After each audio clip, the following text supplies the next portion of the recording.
When I was a student, I got called in on a stroke patient. She had coded and they were doing CPR. They worked for 45 minutes, but she died. They cleaned her up and called on the family to say goodbye, but by that time the family had left. She had been both brain dead and without a pulse for more than 45 minutes.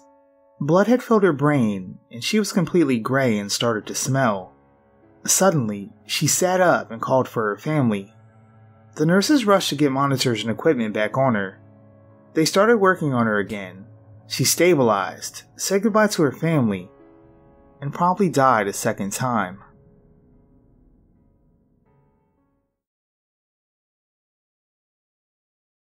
I used to work in a skilled nursing facility, usually assigned to the Alzheimer's ward. One night, I'm in the laundry room stocking my cart, and I heard someone shuffle up behind me, and then I felt a hand on my shoulder. I turned around, and there was no one else in the room. The door was still shut, too.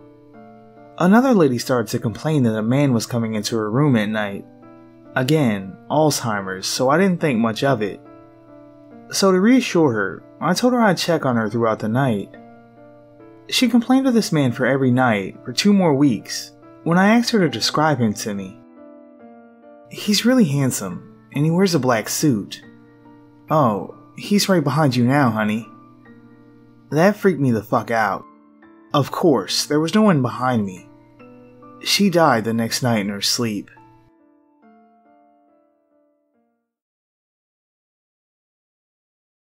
I work in long-term care currently, where a lot of residents always claim to hallucinate either small dogs or children eating ice cream before they die.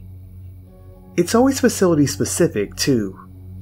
One facility I work at had about 6 or 7 residents claim to see a little girl eating ice cream, and then they died later that night. I'm gonna find that little shit. She's causing me so much paperwork.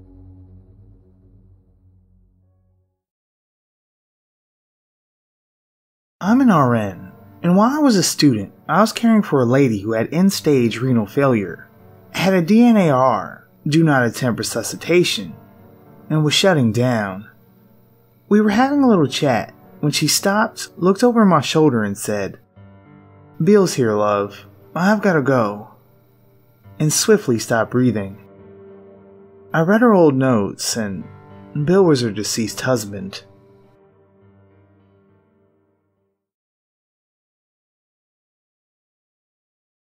When my mom worked as an ER nurse, a guy came in from a car accident and was losing blood. In the midst of his resuscitation, the guy jolts awake and screams, "Don't let me go back there. Please, please, please don't let me go back." A few seconds later, they lost him.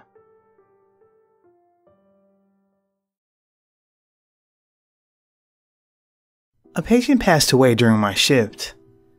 The patient was well known and liked on the ward. At handover that evening, I mentioned the patient had passed away, and the door to the handover room, which I had just closed, opened and shut as I mentioned she had passed. She was totally saying goodbye. Later that month, we were chatting about said patient at the nurse's station. Weirdly, a card which was pinned on a notice board fell just as we started talking about her. I went to pick it up. It was a card from the patient's family saying thanks for caring for her.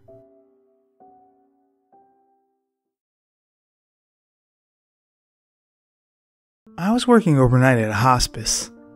There was an elderly man who I can honestly say was the worst person I've ever met.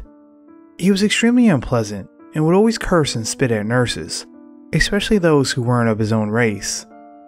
He had lost the ability to walk and even needed assistance to sit up. One night, I was lying down in an adjacent room, having worked several hours overtime due to a snowstorm, when I heard the man mumbling incoherently.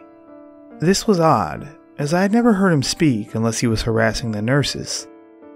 Suddenly, he let out the most horrifying scream I'd ever heard, followed by a loud crash. I jolted up and into his room to find his bed empty. He was across the room near the doorway, a good 8 feet from the bed.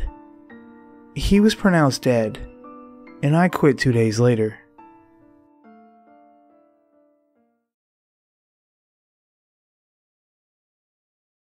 My town has two really old hospitals.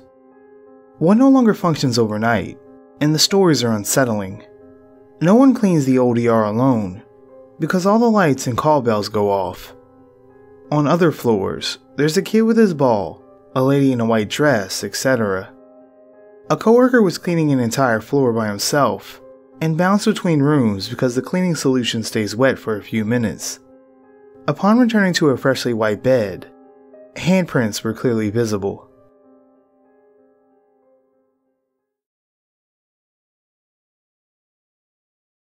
I work on a stroke floor. Most of our patients are elderly. Apparently, there are two things that patients see before they pass away. Some will say that two men are walking in their rooms and telling them to get ready to leave. The patient will call and tell us that these men are big and abrasive in their demeanor. They are either terrified or annoyed when they see the two men.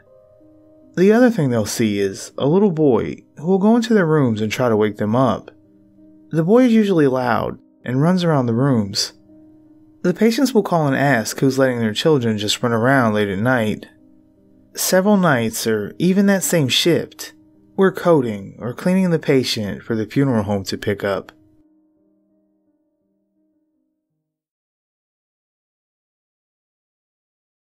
I used to work in a personal care home. A couple of times, a day or so after a resident had passed, their call bell would go off in their room. No one was in the room when the call bell went off on any of these occasions. We had one resident die pretty traumatically. Nurses had to perform CPR because he was a full code. That night, the midnight staff said they saw him at the end of the hall, just walking down like he always did. Then, the alarm on the door to the outside, it was a secure unit for Alzheimer's and dementia, went off. It was the door he always tried when he was looking to get out.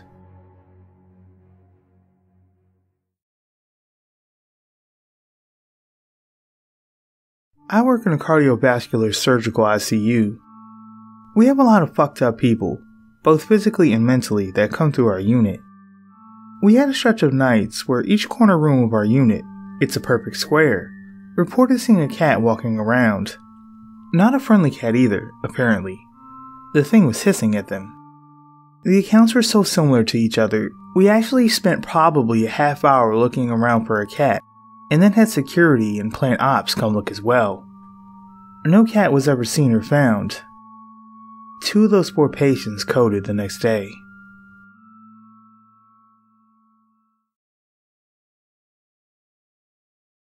I was looking after a patient who needed one-on-one care when I still worked at one of the public hospitals. She had vivid hallucinations of people crawling on the floor and touching the feet and legs of anyone not in bed. She went on to describe in great horror story type detail the person she saw touching my feet while I sat in a chair next to her for part of my shift.